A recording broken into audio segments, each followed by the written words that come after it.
여러분 안녕하십니까? 8월 18일 네트워크 매거진 시작합니다. 지난 5월 화재로 전소된 금호타이어 광주 공장이 석 달 만에 해체되고 있습니다. 덤프트럭 4천여 대 분량의 폐기물이 나올 것으로 보이는데 해체가 마무리되는데도 다시 석 달이 걸릴 전망입니다. 인근 주민들은 소음과 비산먼지에 시달릴까 걱정하고 있습니다. 박건우 기자가 보도합니다.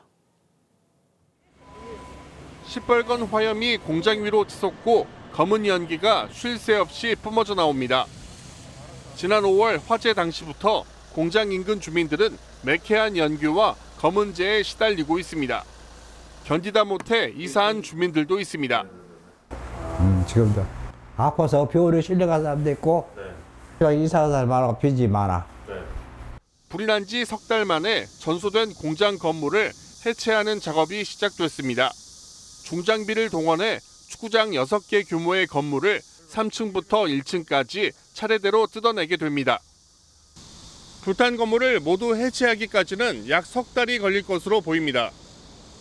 예상되는 폐기물은 약 9만 2천 톤, 덤프트럭 4천여 대 분량입니다. 인근 주민들은 또다시 분진에 시달릴까 걱정입니다. 또 철거하면은 이 보나마나 먼지가 안 날 수가 없어. 이런 이 먼지가 나면 우리가 이제 둘러써야지.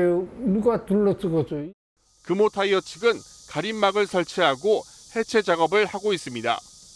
주민들의 소음과 분진 이런 피해들이 최소화될 수 있도록 피해 보상을 위한 주민협의는 아직까지 마무리되지 않았습니다. 금호타이어는 광주 공장을 대신해 전남 한평 산단에 새 공장을 지을 계획입니다. TV조선 박건우입니다. 올여름 폭염과 폭우가 반복되고 있죠. 지난 봄에는 온도가 낮은 날이 많았고 유난히 강풍도 자주 불었습니다. 이 때문에 영남 지역에서는 최악의 산불이 발생하기도 했는데요.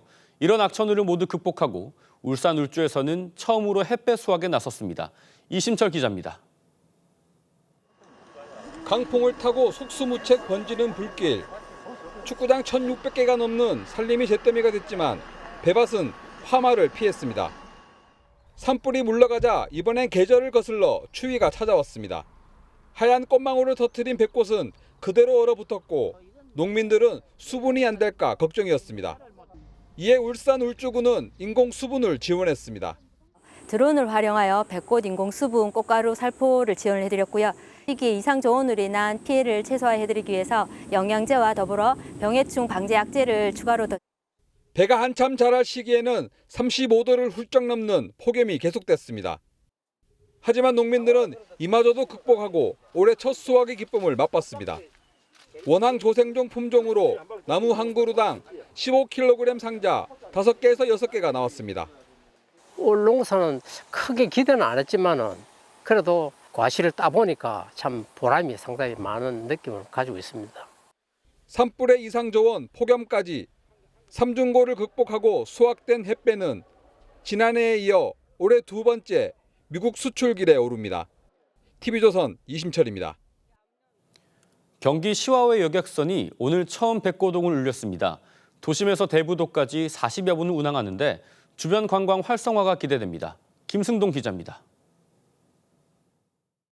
드넓은 호수 위로 배 한 척이 물살을 가르며 이동합니다. 국내에서 가장 큰 인공호수 시화호를 오가는 안산호입니다. 호수가 만들어진 지 30여 년 만에 첫 여객선이 출항한 겁니다. 대부도에 배를 타고 가니까 너무 낭만적이고요. 그리고 한강에 그 유람선 유명하잖아요. 그것처럼.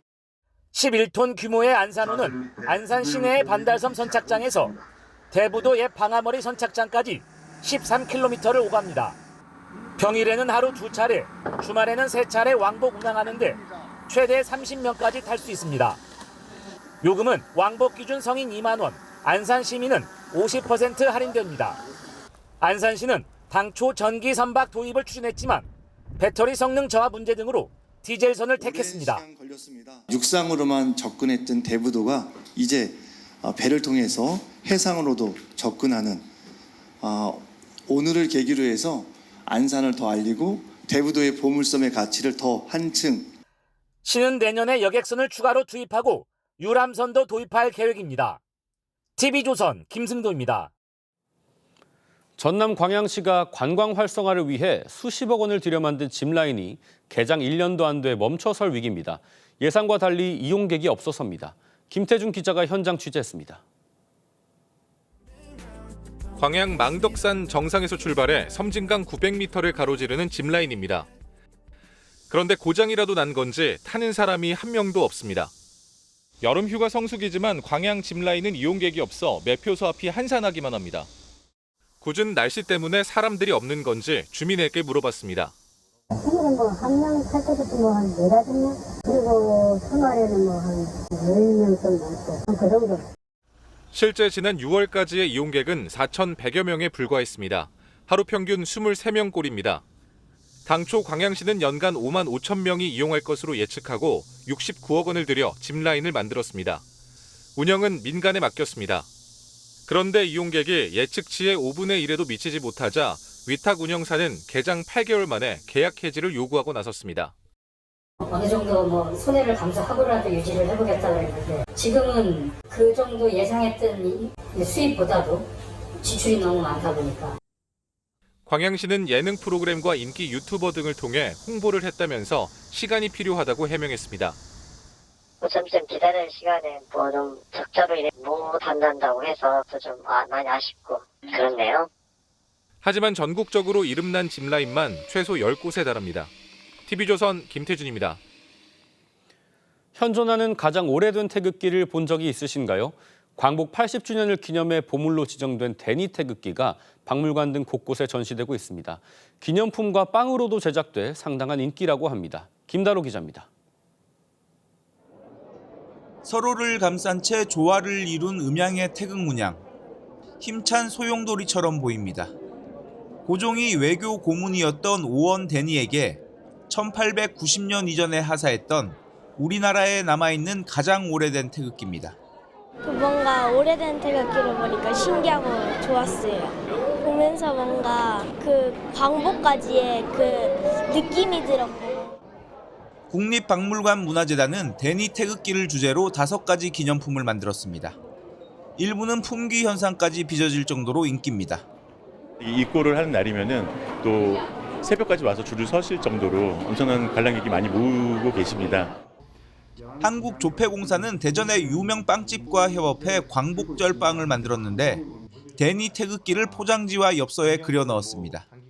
데니 태극기를 이제 작은 엽서 형태로 만들어서 사람들이 직접 소장할 수 있게끔 그렇게 기획을 했습니다. 고객들은 빵을 사며 광복 80주년의 의미까지 되새길 수 있어 기분이 좋습니다. 케이스도 이쁘고 광복절 의미도 있는 것 같아서 구매하게 됐죠. 어제까지 40여일간 한정 판매된 빵은 약 7만 개에 이르는데 판매 수익금의 일부는 독립운동가 후손들에게 전달될 예정입니다. TV조선 김다로입니다.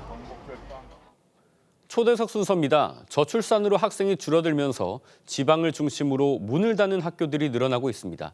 하지만 콩나물처럼 빽빽한 교실이 사라져 이 공교육의 질을 높일 수 있는 기회란 평가도 있습니다. 전국 시도교육감 협의회장을 맡고 있는 강은희 대구시 교육감을 이심철 기자가 만나 지방교육 활성화 방안 등에 대해 이야기를 나눠봤습니다. 교육감님 안녕하십니까? 안녕하세요. 대구시 교육청이 전국 최초로 마음학기제라는 걸 운영한다고 들었는데 이 마음학기제라는 게 어떤 건지가 좀 궁금합니다. 우리 아이들이 코로나 분류를 겪으면서 학력도 좀 떨어졌는데 특히 아이의 사회 정서 역량이 굉장히 나빠졌거든요. 이거를 도와주기 위해서 22년에 처음 시작해서 23, 24년에 62개의 시범 학교를 통해서 마음학기제라는 걸 도입을 했습니다. 아이들 간의 마음 나누기, 그리고 마음 표현하기, 그리고 엄마에게 감사 편지 쓰기, 친구에게 칭찬해주기, 그리고 마음 챙김 명상하기 등 이게 굉장히 종합적으로 아이들에게 제공되고 이게 또 일회성이 아니고 학기라는 수업을 통해서 학교 수업 과정에서 이것을 체계적으로 정리하니까 아이들이 한 학기 꾸준하게 훈련을 받다가 보면 어느덧 마음이 성장하고 마음을 조절하고 자기 자신을 돌아보는데도 상당히 객관적이 되어가는 것 같아요.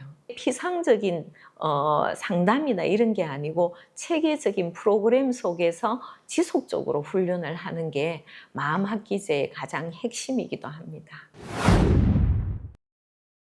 지방교육재정은 경직성 경비가 70% 이상 됩니다. 인건비, 학교 운영비, 당장 학교를 운영하는 경비의 축소가 불가피하고요. 그리고 이 경직성 경비에 집중하다 보면 추가적인 교육 활동을 지원해 주는 게 굉장히 현실적으로 축소가 될 가능성이 많습니다. 예를 들면 저희 교육청에서는 진로 진학 박람회도 올해 16,000명의 아이들이 와서 체험하고 진로 진학 그 프로그램에 상담도 하고 갔는데, 이러한 부가적인 교육 활동이 매우 중요함에도 이러한 활동이 이제 단계적으로 축소될 수밖에 없습니다. 그래서 교육 재정이라는 거는 학생 수가 감소했으니 같이 줄여야 되는 단순 논리가 아니라 면밀하게 지원하려면 지방교육 재정의 체계 자체가, 생각과 체계가 지금보다 훨씬 더 확대되고 바뀌어져야 된다. 다만 지방교육청 입장에도 재정 효율화와 적정 규모의 학교, 그리고 어떻게 하면 더 좋은 교육이 될 수 있는지에 대한 근본적인 연구와 조정은 필요하다는 데 동의를 하고 있습니다. 아이들이 스스로 학습할 수 있는 능력을 가질 수 있도록, 그리고 매우 자발적이고 주도적인 역량을 결과적으로 키워주는데, 단순한 학습 지적인 훈련뿐만 아니라 정서적, 사회적, 그리고 전인적 역량을 키워주는 겁니다. 우리 대입은 반복 정답 찾기 학습이니까 이렇게 교육받은 아이들이 한 몇 분 몇 초에 몇 문제를 풀 수 있는 반복적인 훈련을 못하니까 이 시스템에 맞지는 않습니다. 그래서 우리 IB 교육을 받으려는 모든 학생과 학부모들께는 우리나라 수능에는 적합하지 않다.